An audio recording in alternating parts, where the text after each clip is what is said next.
ഭവിഷ്യപുരാണത്തിലും സ്കന്ദപുരാണത്തിലും പറയുന്നതനുസരിച്ച് കർണന്റെ വിധി ത്രേതായുഗത്തിൽ തന്നെ നിർണയിക്കപ്പെട്ടതായിരുന്നു. അക്കാലത്ത് ദംഭോദ്ഭവൻ എന്നൊരു അസുരൻ ഉണ്ടായിരുന്നു. 1000 വർഷം കഠിനമായ തപസ് അനുഷ്ഠിച്ച് അവൻ സൂര്യദേവനെ പ്രീതിപ്പെടുത്തി. ഒടുവിൽ സൂര്യദേവൻ പ്രത്യക്ഷനായി അവനോടൊരു വരം ചോദിക്കാൻ ആവശ്യപ്പെട്ടു. ദംഭോദ്ഭവൻ അമരത്വം ആവശ്യപ്പെട്ടു. എന്നാൽ സൂര്യദേവൻ പറഞ്ഞു, അത് അസാധ്യമാണ് ദംഭോദ്ഭവ, കാരണം സൃഷ്ടിയുടെ നിയമം അനുസരിച്ച് ആർക്കും മരണത്തിൽ നിന്ന് രക്ഷപ്പെടാൻ കഴിയില്ല. അപ്പോൾ ദംഭോദ്ഭവൻ പറഞ്ഞു, എങ്കിൽ എന്റെ ഓരോ വർഷത്തെ തപസ്സിനും ഓരോ ദിവ്യ കവചം വീതം 1000 കവചങ്ങൾ എനിക്ക് നൽകുക. 1000 വർഷം തപസ് ചെയ്തവന് മാത്രമേ ഈ കവചങ്ങൾ നശിപ്പിക്കാൻ കഴിയുകയുള്ളൂ. കൂടാതെ എന്റെ കവചം തകർക്കുന്നവൻ ആ നിമിഷം തന്നെ മൃത്യു വരിക്കുകയും വേണം. തപസ്സിന്റെ ശക്തിയാൽ ബന്ധിതനായ സൂര്യദേവൻ ആ വരം അവന് നൽകി. അങ്ങനെ ദംഭോദ്ഭവൻ 1000 അജയ്യമായ കവചങ്ങളുള്ള സഹസ്ര കവചൻ എന്നറിയപ്പെട്ടു. ഈ വരത്താൽ ശക്തനായി മാറിയ അവൻ ലോകങ്ങൾക്ക് ഭീഷണിയായി മാറി. ദേവന്മാരും മറ്റുള്ളവരും അവനെതിരെ നിസ്സഹായരായി നിന്നു. അപ്പോൾ ദക്ഷന്റെ മകളായ മൂർത്തിയുടെ പ്രാർത്ഥനയാൽ മഹാവിഷ്ണു, നരൻ, നാരായണൻ എന്നീ ഇരട്ടകളായി അവതരിച്ചു. അവർ വളർന്നപ്പോൾ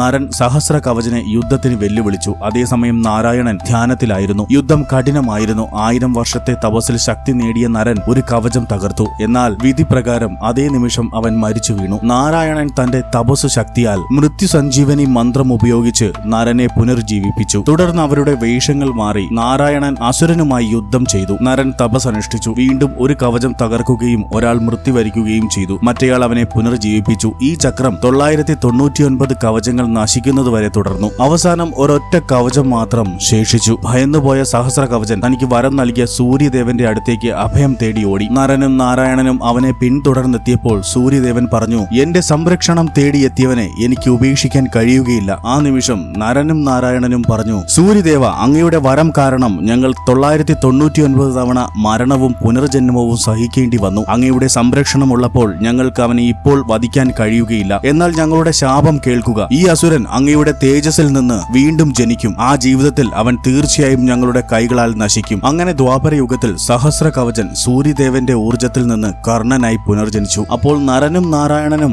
അർജുനനായും ശ്രീകൃഷ്ണനായും അവതരിച്ചു. അങ്ങനെ മഹാഭാരത യുദ്ധത്തിൽ അർജുനൻ കർണനെ വധിക്കുകയും ചെയ്തു. കർണന്റെ മുൻ ജന്മവുമായി ബന്ധപ്പെട്ട ഈ കഥ നിങ്ങൾക്ക് ഇഷ്ടമായാൽ ലൈക്ക് ആൻഡ് സബ്സ്ക്രൈബ് ചെയ്ത് കമന്റ് ബോക്സിൽ ഓം നമോ ഭഗവതേ വാസുദേവായ എന്ന് ടൈപ്പ് ചെയ്യുക. ജയ് ശ്രീ രാധാകൃഷ്ണ. രാധേ രാധേ.